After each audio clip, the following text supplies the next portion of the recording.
Magandang tanghali mga kabeta babes. For today's ay babalik na ako sa akin trabaho at first time kong ida-drive sa 16 hanggang Maria.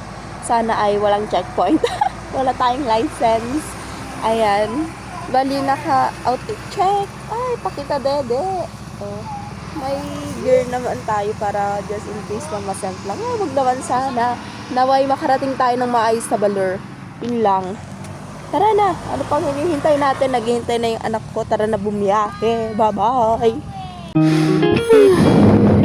Turuhan ko na nga muna.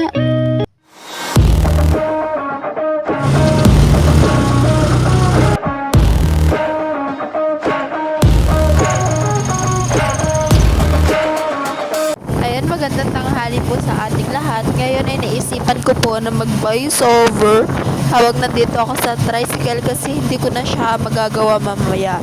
Bali kagabi ko pa siya pinag-iisipan na gawin kaso nga hindi ko na kinakaya dahil gahol na ako sa oras dahil anong oras na ako umuwi galing trabaho, inaabot na ako ng gabi.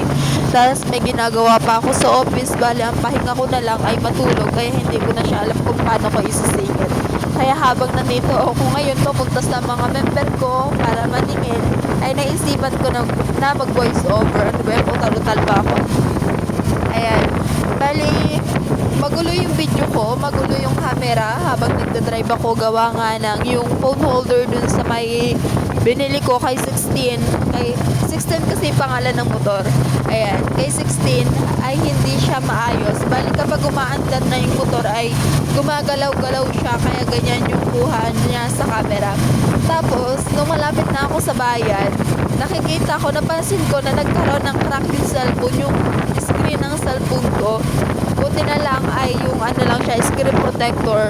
Kaya bali pagdating ko sa bayan, ay hindi ko na tinuloy yung pagkukuha ng video kasi baka pagdating ko ng Maria ay wala na akong cellphone, basag-basag na rin. Kaya ayan, tinanggal ko na siya talaga kasi nga nagkaroon na ng crack yung cellphone ko.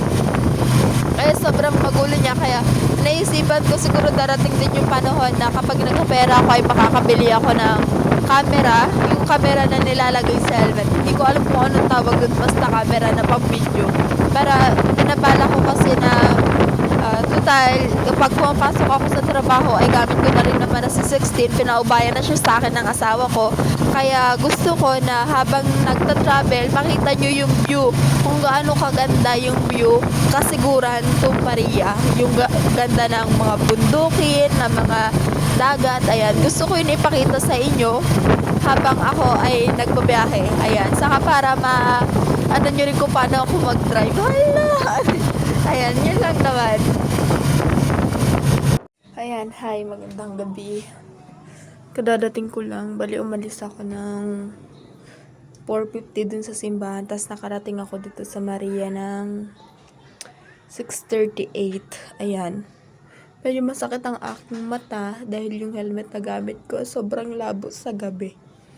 Ayan. Medyo sinisipon-sipon pa ako kasi nilagnat nga ako kahapon. Tapos, ayun na. Nakikita nyo ba? Sa 16, nagpapahinga na siya.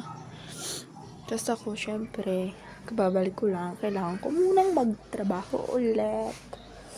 Ang sakit ng mata ko, napasukan ng hayop. Pero okay lang, mas hayop naman ako. Bye-bye na muna. Bye!